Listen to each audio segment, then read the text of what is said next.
खुलुमबाय बेयो बड'लेण्ड इंखं टेलिभिजन दिनै 24 सेप्तेम्बर 2022 सनिबार खालि सानसेनि बरादखौ नोंथांमोननि खाथियाव लाबोदों आं सदानन्द दैमारिया।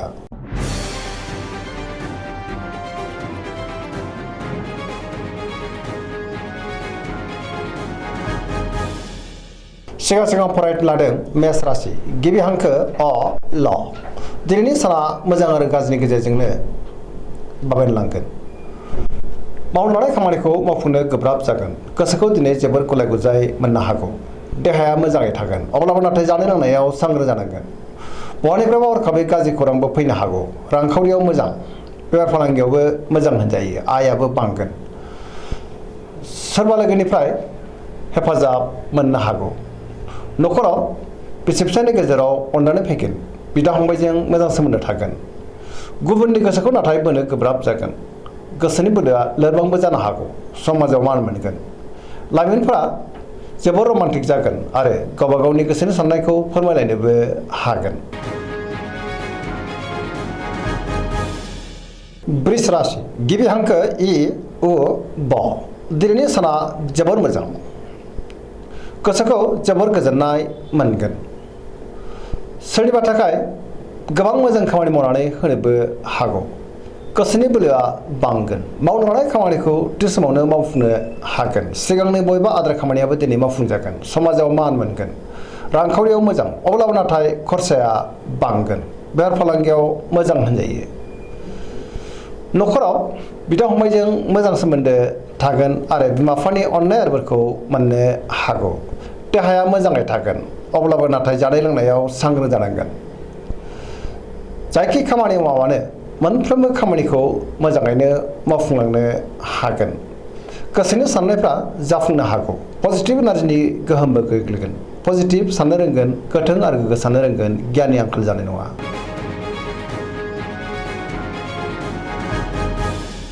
मिथुन राशि गिबि हांखो क स दिनैनि साना जोबोर मोजां। गोसोखौ जोबोर गोजोननाय मोनगोन। मोनफ्रोमबो बिथिङावनो जाफुंसारगोन। गोसोआ दिनै जोबोर खुसि जागोन। लाइमोनफ्रा जोबोर रमान्टिकबो जागोन। देहाया मोजाङैनो थागोन। रांखावरियाव जोबोर मोजां। बेफार फालांगियावबो जोबोर मोजां। मोननो गोनांखौबो दिनै मोननो हागोन। आयाबो बांनो हागौ। समाजाव दिनै गोबां मान मोनगोन। गोसोनि साननायखौ गुबुननो फोरमायनो हागोन। लाइमोनफ्रा जोबोर रमान्टिक जागोन आरो गावबा गावनि गोसोनि साननायखौ फोरमायलायनो हागोन। पजिटिभ एनार्जिनि गोहोमबो गोग्लैगोन। कर्कट राशि गिबि हांखो ड ह दिनैनि साना मोजां आरो गाज्रिनि गेजेरजों बाबेनलांगोन। माबा मोनसे गाज्रि खौरां मोननोबो हागौ। गोसोखौ दिनै जोबोर गुलाय गुजाय मोनगोन। सोरबा लोगोजों रायखुमा जानोबो हागौ। नेगेटिभ एनार्जिनि गोहोमबो गोग्लैनो हागौ। सांग्रां जानांगोन। गोसोनि साननायफ्रा देबार नांनो हागौ। गोसोआव नेगेटिभ साननाय फैगोन। मावनो लानाय खामानिखौ मावफुंनो गोब्राब जागोन। रांखावरियाव मोजां अब्लाबो नाथाय खरसाया बांगोन। बेफार फालांगियावबो मोजां होनजायो। समाजाव लोगो लेवाबो बांनो हागौ। देहाया मोजाङै थागोन। गुबुननि हेफाजाबखौ नाथाय मोननो गोब्राब जागोन। फरायसाफ्रा दिनै फरायनायाव गोसो दुंखांगोन आरो मोजां फिथाइ मोननोबो हागोन। धोरोमारि बिथिङावबो गोसो दुंखांगोन।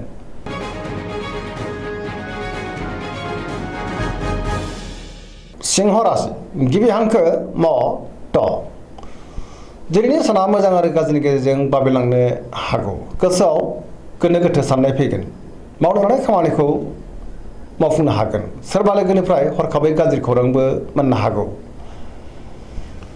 बहाबा दावबायहैनो खाबु मोनगोन अब्लाबो नाथाय लामा सामायाव सांग्रां जानांगोन। रांखावरियाव मोजां। बेफार फालांगियावबो मोजां होनजायो।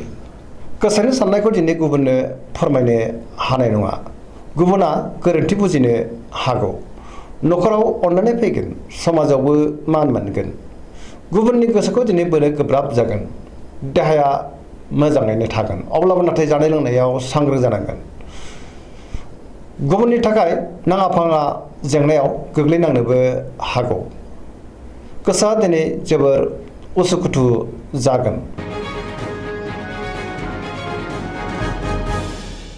कन्या राशि गिबि हांखो प ट दिनैनि साना जोबोर मोजां गोसोआव पजिटिभ साननाय फैगोन गोथों आरो गोग्गो साननो रोंगोन गियाननि आंखाल जानाय नङा मोनफ्रोमबो खामानिखौनो मावफुंलांनो हागोन रांखावरियाव मोजां अब्लाबो नाथाय खरसाया बांगोन बेफार फालांगियावबो जोबोर मोजां होनजायो देहाया मोजाङै थागोन गोबां मुंदांखा सुबुंजों दिनै लोगो मोनज्लायनोबो हागौ न'खराव अननानै फैगोन गोबां खामानियाव दिनै मुखुबबो थागोन सोरजोंबा बाख्नाय जानोबो हागौ गोसोखौ दिनै जोबोर गोजोननाय मोनगोन पजिटिभ एनार्जिनि गोहोम गोग्लैगोन लाइमोनफोरा जोबोर रमान्टिक जागोन आरो गावबा गावनि गोसोनि साननायखौ फोरमायलायनोबो हागोन धोरोमारि बिथिङावबो दिनै गोसो दुंखांगोन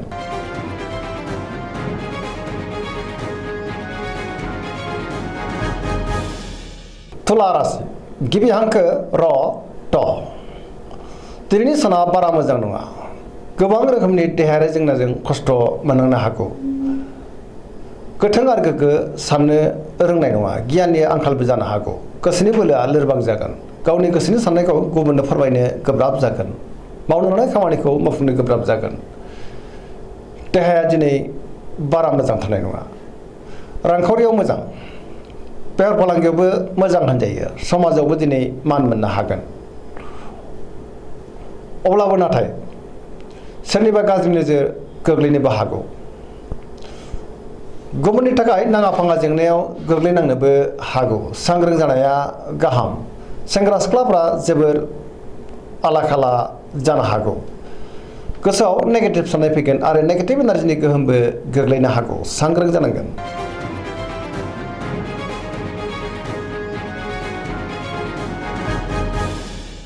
वृश्चिक राशि गिबि हांखो न स दिनैनि साना जोबोर मोजां समाजाव लोगो लेवा बांगोन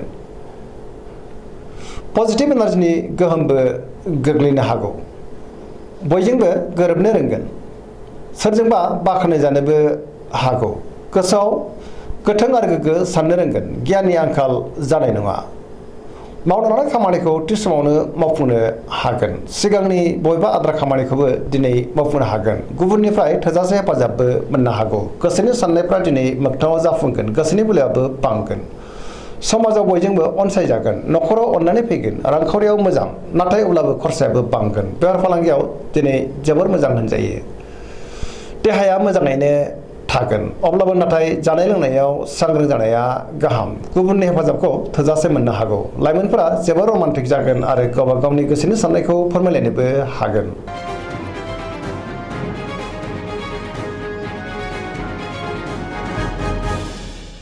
धनु राशि गिबि हांखो ध फ भ दिनैनि साना मोजां आरो गाज्रिनि गेजेरजों बाबेनलांगोन गोसोआव बोलो बांगोन अब्लाबो नाथाय माबा नङा माबा मोनसे गोरोन्थि जानोबो हागौ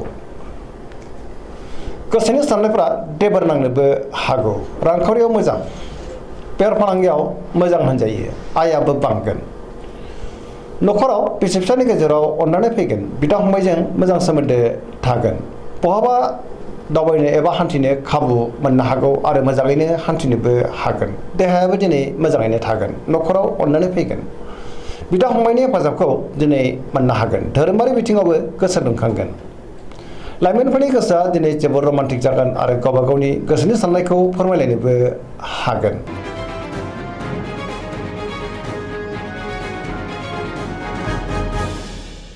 मकर राशि गिबि हांखो ख ज दिनैनि साना जोबोर मोजां गोसोनि साननाया मोगथाङाव जाफुंनो हागौ मावनो लानाय खामानिखौ थि समावनो आरो गोरलैयैनो मावफुंनोबो हागोन सिगांनि बबेबा आद्रा खामानिखौबो दिनै मावफुंनो हागोन रांखावरियाव जोबोर मोजां आया बांगोन बेफार फालांगियावबो जोबोर मोजां होनजायो गुबुनजों मोजां सोमोन्दो लाखिनोबो रोंगोन सोरजोंबा बाख्नाय जानो हागौ मोनफ्रोमबो खामानिखौ दिनै गोरलैयैनो मावफुंनो हागोन गोदान खामानियाव आखाइ होजेननोबो हागोन बिमा बिफानि अननाय आरो बोरखौ मोननो हागौ बिदा फंबायजों मोजां सोमोन्दो लाखिनो रोंगोन सेंग्रा सिख्लाफ्रा गावबा गावनि गोसोनि साननायखौ फोरमायलायनो हागोन आरो गोसोआ दिनै जोबोर रमान्टिक जागोन फरायसाफ्राबो फरायनायाव गोसो दुंखांगोन सरासनस्रायै दिनै साना जोबोर मोजां आरो मोजाङैनो बारग'लांगोन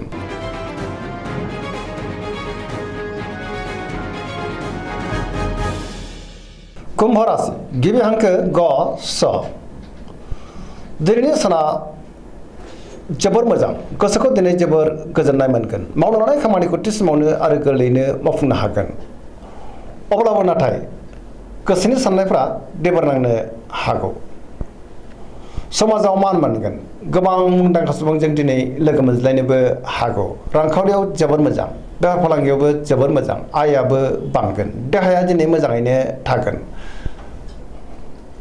गोबां मोजां मोजां खाबु फैनोबो हागौ न'खराव दिनै अननानै फैगोन गुबुनजों बाख्नाय जानो हागौ बिमा बिफानि अननाय आरो बोरखौ मोननो हागोन सेंग्रा सिख्लाफ्रा जोबोर रमान्टिक जागोन आरो गावबा गावनि गोसोनि साननायखौ फोरमायलायनो हागोन पजिटिभ एनार्जिनि गोहोमबो गोग्लैनो हागौ